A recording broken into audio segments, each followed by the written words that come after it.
സ്വയത്തെ അറിയുക എന്നുള്ളതാണ് ഏറ്റവും മഹത്തേറിയ കാര്യം.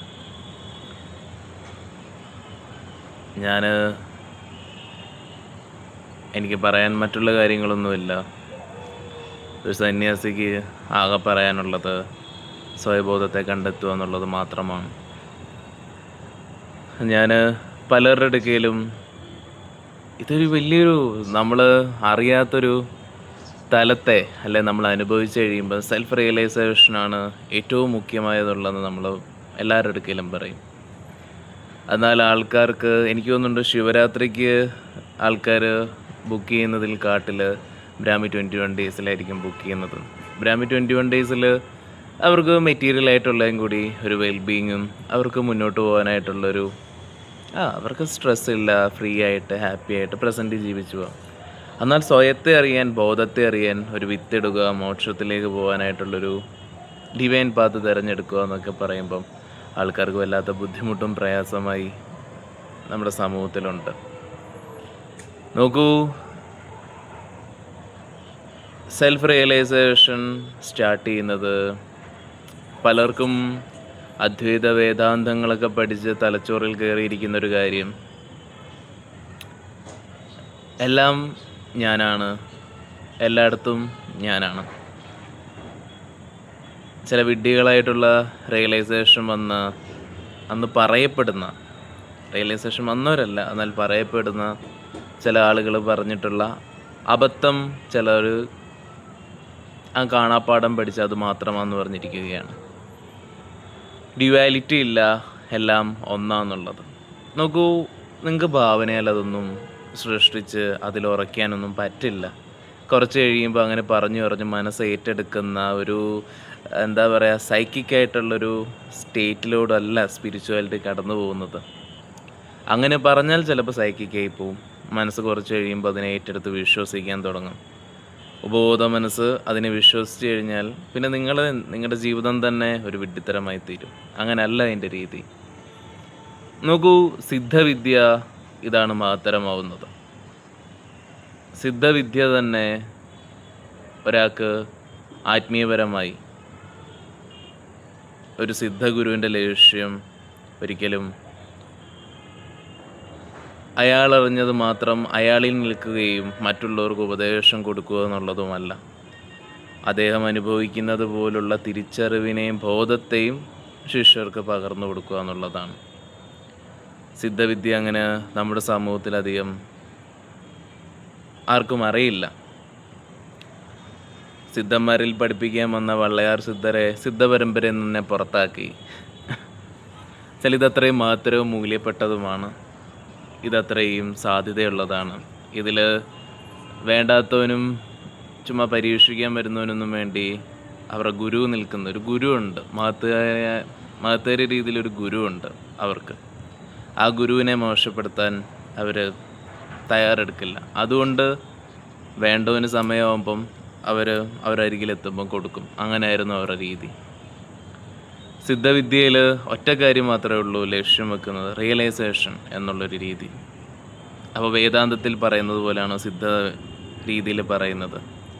സിദ്ധവേദാന്തവും സിദ്ധാന്തവും ഒക്കെ വ്യത്യസ്തമാവുന്നത് ഇതുകൊണ്ടാണ്. എപ്പോഴും നിങ്ങളുടെ എനർജി കുണ്ടലിനി എന്ന് പറയുന്നവരും റേസ് ആകുമ്പം നിങ്ങൾ ഫസ്റ്റ് എക്സ്പീരിയൻസ് ചെയ്യുന്ന ഡെത്താണ്.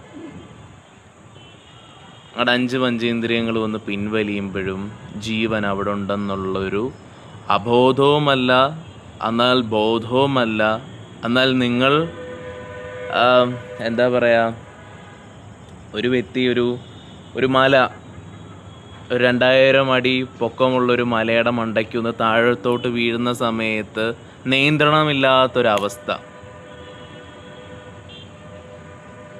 ഇത്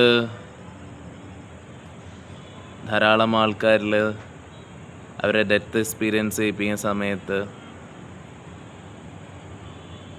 അവർക്ക് പിന്നെ തൊട്ടാണ് അവരുടെ ജീവിതത്തിൻ്റെ ആ ഒരു വിവേകവും വിനയത്വവും ഒക്കെ അവർക്ക് തുടങ്ങുന്നത് തന്നെ. അപ്പം തൊട്ട് സ്പിരിച്വൽ പാത്തിലേക്ക് അവർ ഇൻറ്റൻസീവായിട്ട് മൂവ് ചെയ്യുന്നത്. അതൊരു തോന്നലല്ല, അത് വലിയൊരു യാഥാർത്ഥ്യം അവരുള്ളിൽ സൃഷ്ടിക്കും. തോന്നലെപ്പോഴും ആരെങ്കിലും പറഞ്ഞവരെ ധരിപ്പിക്കുമ്പോഴായിരിക്കും അവർക്ക് വിശ്വസിക്കാൻ മടിയാവുന്നത്, അല്ലെ അവർക്കും കൺഫ്യൂഷൻ ആവുന്നത്.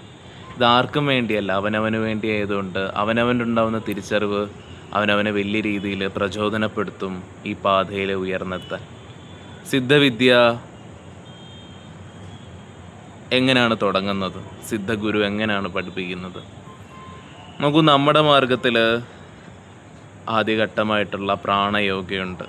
അതിനുശേഷം ക്രിയാശക്തിയുണ്ട്, അതേപോലെ തന്നെ ശക്തിക്രിയയുണ്ട്. അതിനുശേഷം ബ്രാഹ്മി 21 ഡേയ്സ്, അതൊരു സിദ്ധവിദ്യ എന്ന് പറയുന്നില്ല, എന്നാൽ നിങ്ങൾക്കൊരു എനർജി എക്സ്പീരിയൻസ് ചെയ്യാൻ പറ്റുന്നൊരു പ്രോഗ്രാമാണ്. പിന്നെ ഇതുപോലെ ശിവരാത്രി പോലുള്ള മഹത്തറിയ ദിവസങ്ങൾ എൻ്റെ സാന്നിധ്യത്തിലിരുന്ന് നിങ്ങൾ ആ നിമിഷം അനുഭവിക്കുന്നൊരു തിരിച്ചറിവ്, അതിലൂടെ നിങ്ങൾക്ക് കുറേ കാര്യങ്ങൾ തുറന്നു കിട്ടും. പിന്നെ ഇൻറ്റൻസീവായിട്ട് കിടക്കുന്നത് എപ്പോഴും രാജയോഗ മാർഗം എടുക്കുമ്പോഴാണ്. അതൊരു വൈരാഗ്യ മാർഗമാണ്. അതിൽ നാം അഭ്യസിക്കുന്നത് ആദ്യം ഓംകാരം എന്ന് പറയുന്നൊരു ദീക്ഷാ പ്രക്രിയയുണ്ട്. ഈ നിശബ്ദമായിരിക്കുന്ന ഈ ഒരു വ്രതത്തെ നിങ്ങളുടെ ഉള്ളിലെ 114 വർഷങ്ങളിലും 64 വർഷങ്ങളുമായിട്ടും നിങ്ങളെ ചേർക്കുന്ന ഒരു രീതി, അത് അത്യാവശ്യമാണ് ധാരണയ്ക്ക് വേണ്ടിയിട്ട്. അതിനുശേഷം രാജയോഗ രീതിയുണ്ട്. അത് പിന്നെ ബഹിരാന്ത സാധനയിലേക്ക് കടക്കുകയാണ്. സിദ്ധവിദ്യ ഇങ്ങനെയാണ് കിടക്കുന്നത്. നോക്കൂ, ഇത് നിങ്ങളുടെ ഉള്ളിൽ നിന്ന് ഈ നിമിഷം നിങ്ങൾ കേൾക്കുമ്പോഴും ഈ സമൂഹത്തിൻ്റെ ബ്രെയിൻ വാഷിൽ പെട്ട് കിടക്കുന്ന ഒരു ഉൽപ്പന്നത്തിനുപരി എൻ്റെ സ്വയത്തിന് അല്പമെങ്കിലും എനിക്ക് അറിയണമെന്നുള്ളൊരു നിശ്ചയദാർഢ്യമുള്ളവർക്ക് മാത്രമാണ് ഇത് പറഞ്ഞിരിക്കുന്നത്. അല്ലാതെ കുറേ എന്തൊക്കെയോ ആഗ്രഹങ്ങൾ കൊണ്ടുവരുന്ന ആൾക്കാർക്കോ റിയലൈസേഷനോ കർമ്മത്തിൽ നിന്ന് മുക്തി ലഭിച്ചിട്ട് എനിക്ക് വലിയൊരു കാറും വീടും വാങ്ങാനാണ്, ഇങ്ങനെയൊക്കെയുള്ളവർക്കിത് പറഞ്ഞാൽ മനസ്സിലാവില്ല, അല്ല തലയിൽ കയറില്ല. ആഗ്രഹങ്ങളും സമർപ്പണവും ഭക്തിയും അതേപോലെ വിനയത്വവും എല്ലാം ഉള്ളവർക്ക് മാത്രമേ ഈ പാതയിലൂടെയൊക്കെ കടന്നു പോകാൻ പറ്റുള്ളൂ. എന്നാൽ മാത്രമേ അവർ വൈരാഗ്യത്തിന് ഗുരുകൃപയുടെ ശക്തി ലഭിക്കുള്ളൂ. സിദ്ധവിദ്യ തുടങ്ങുന്നത് തന്നെ ഡെത്ത് എക്സ്പീരിയൻസിലൂടെയാണ്. അല്ലാതെ നിങ്ങളെക്കുറിച്ച് വേദശ്ലോകങ്ങളോ അല്ലെങ്കിൽ കുറച്ച് എന്താ പറയുക എന്തൊക്കെയോ പറഞ്ഞ് ധരിപ്പിച്ചിട്ടല്ല. ഫസ്റ്റ് സ്റ്റെപ്പ് ഇതാണ്.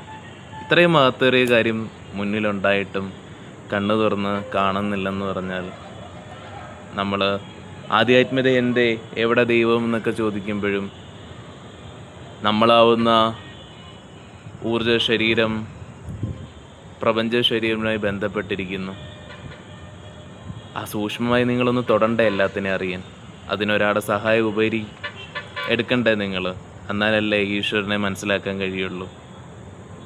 സാധ്യതയുണ്ട്, ഉപകരിക്കുക. നമസ്കാരം.